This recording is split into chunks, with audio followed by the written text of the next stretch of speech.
Hi friends, today's thought is education focus in India, asset or a liability. I'll start this thought with an incident. So a year back, I was having a discussion with my colleagues and team members in Mumbai.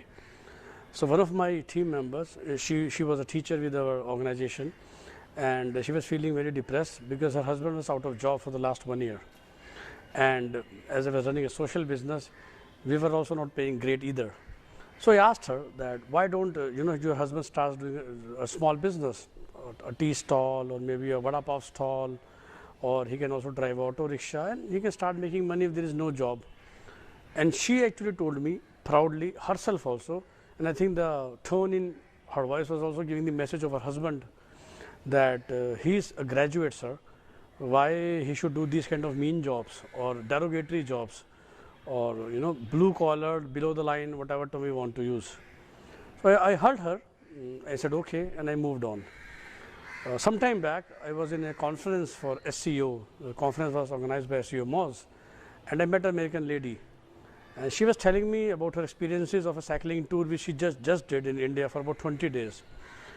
And she said, Vivek, proudly I should tell you that I can see schools all across your country, and I can see these small kids going to those schools.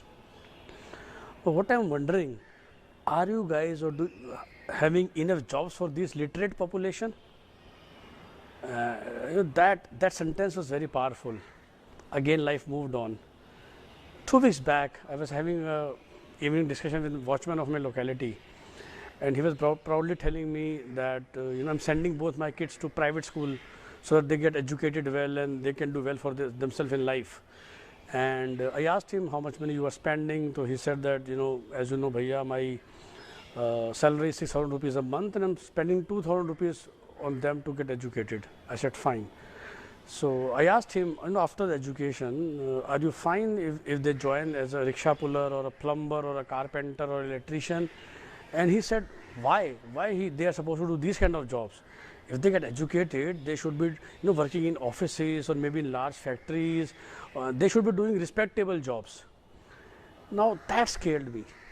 But for the last few months or couple of years, even I am trying to educate a lot of people. I am a big proponent of education.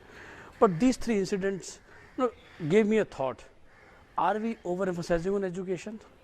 Where are the jobs for these people? Hopefully, as I said, I am all for education, everybody gets educated. But in India, the situation is because lot of jobs, and we call them as informal sector jobs, where you pull a rickshaw, or you drive an auto, or you have a tea stall, or a vada pav stall, or a snack stall, or you do, across India, you have these weekly markets in various localities, where you put up your small shop on the corner of the street and you sell few household items. This is how India runs, and majority of the Indian population is actually employed in this informal sector. And somebody is educated, you feel that I am not cut out or I should not be doing these kind of informal jobs. But we don't have enough formal jobs. So where these people are going to find their employment or their living? Because informal jobs would be below their dignity. Formal jobs, there are not enough of them in India. They are not that much educated to maybe go abroad and take a formal job in foreign countries. So what will happen? I discussed this with a couple of people, and frankly there is no solution as of now. So I request media, I request industry, maybe policy makers and all of you to think about this point in a little more detail. My suggestion or my proposition is, let's focus on education and health or defense or whatever, but somehow as a country we have to focus on creating employment in formal sector. If we are actually focusing on education, we have to put money in improving our manufacturing, because in my opinion these people can be employed only in formal manufacturing sector. So government has to focus, has to put money, has to put budget, creating manufacturing setups as large as China or maybe some other countries, so that these people are absorbed in those employments. Thank you.